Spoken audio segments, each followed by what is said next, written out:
যখন দেখবেন আপনার মনটা বেশি পাথর জমে আছে মনে,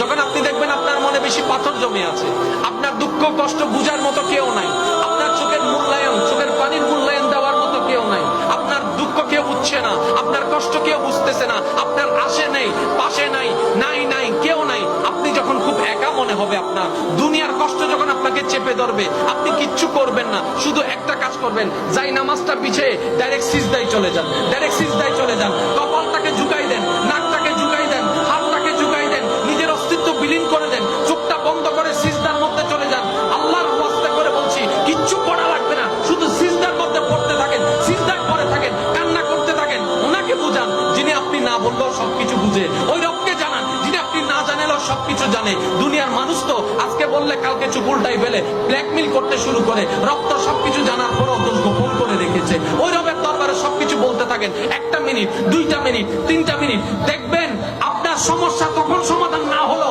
অন্তরে এমন একটা শান্তি লাগবে যেটা আপনার পৃথিবীর কোথাও কোনো খুঁজে পাবেন না। সুবহানাল্লাহ।